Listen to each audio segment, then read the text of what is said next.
Mangalmati students, today we will discuss about the chapter planning in sports, खेलों में योजना, and the topic is meaning and objective of planning. Planning है क्या, खेलों में योजना है क्या। हम किसी भी कार्य को करने के लिए, उस कार्य को आसानी से करने के लिए सबसे पहले उसके विभिन्न पहलुओं पर विचार कर लेते हैं, यानी कि उसके लिए खाका तैयार कर लेते हैं, टाइम टेबल तैयार कर लेते हैं, फिर हम उस कार्य पर काम करते हैं, फिर उसको आगे करने की रणनीति बनाते हैं, उस कार्य को आगे बढ़ाने के लिए सोचते हैं। फॉर एग्जाम्पल, जैसे मैं आपसे बात करूं कि अगर आपके बोर्ड के पेपर नजदीक है, आपके बोर्ड के एग्जाम्स हैं, तो आप क्या करते हैं, आप एक टाइम टेबल बनाते हैं, एक इफेक्टिव प्लानिंग बनाते हैं, प्रभावी योजना तैयार करते हैं। उसमें क्या करते हैं आप कि मुझे 2 घंटे ये सब्जेक्ट पढ़ना है, 2 घंटे मुझे ये सब्जेक्ट पढ़ना है, 1 घंटा मुझे खेलना है, आधा घंटा मुझे योगासन करना है। आप अपना एक टाइम टेबल तैयार करते हैं, उसके अकॉर्डिंग आप अपने कार्य को आसानी से कर सकते हैं। उसको आसानी से करने की आप अपनी एक योजना बनाते हैं। जैसे प्लानिंग की बात की तो अकॉर्डिंग टू मिशेल, मतलब मिशेल प्लानिंग के बारे में क्या बोलते हैं, planning is usually interrupted as a process to develop a strategy to achieve desired objective, to solve problems and to facilitate action.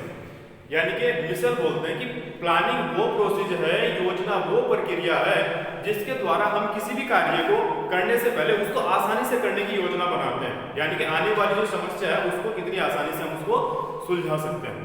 यानी कि अगर सीधे शब्दों में बात की जाए, मैं आपको बताऊं, planning is an important method, planning is an important method which enable player to develop their performance and personality and do their best in high performance age. In high performance age यानी कि ये जो आज का समय है ये उच्च प्रदर्शन का युग है, आपाधापी का युग है, रोज नए रिकॉर्ड बनते हैं, रोज नए रिकॉर्ड टूटते हैं, ठीक। तो हम इन सारी ऐसी स्थितियों के बीच में अपने कार्य को, अपने लक्ष्य को निश्चितता तक पहुंचाने के लिए कैसे इफेक्टिव प्लानिंग तैयार कर सकते हैं उसके बारे में हमें बात करनी है, ठीक। उसके बारे में अगर मैं आपको बताऊं, एक शिक्षा शास्त्री हैं, मतलब फिजिकल एजुकेशन रिसर्चर हैं एलन प्लानिंग के बारे में क्या बोलते हैं, a plan is attractive to capture the future, a plan is attractive to capture the future. यानी कि उन्होंने योजना को ये कह दिया, प्लानिंग को ये कह दिया कि प्लानिंग भविष्य को फांसने का एक सशक्त जाल है।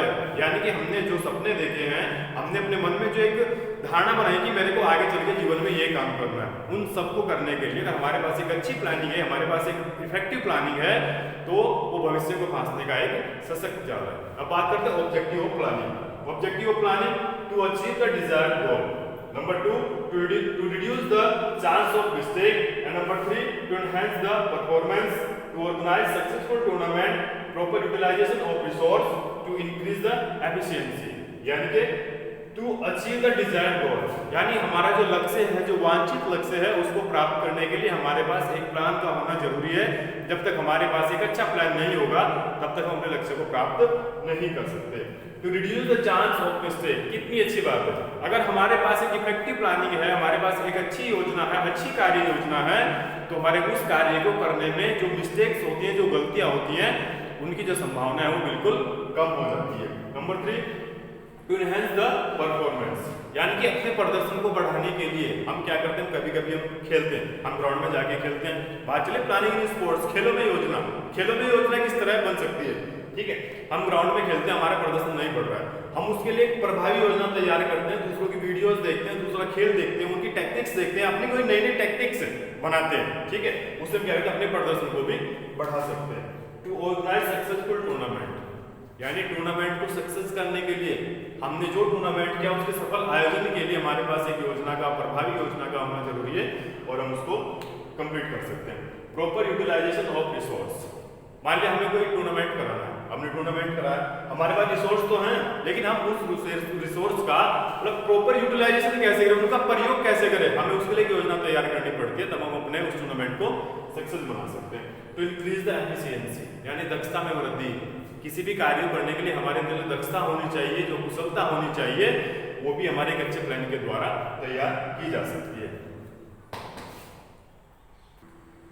एक बार हम और देख लेते हैं, meaning and objective of planning. हमने अकॉर्डिंग टू मिशेल पढ़ा है कि मिशेल अपने डेफिनेशन में क्या बोलते हैं, मैंने आपको एलन के बारे में बताया, एक plan is attractive to capture the future, and इसी के साथ साथ मैंने आपको बताया planning is an important method which enable play to develop their performance and personality and do their best in high performance as. यानी कि उच्च प्रदर्शन के युग में हमने अपने प्रदर्शन को कैसे बढ़ाया जा सकता है, अपने व्यक्तित्व का विकास किस प्रकार किया जा सकता है, हमने इन सब चीजों को पढ़ा। जो objective to achieve the desired goal, to reduce the chance of mistake, to enhance the performance, to organize organize successful tournament, proper utilization of resource and to increase the efficiency.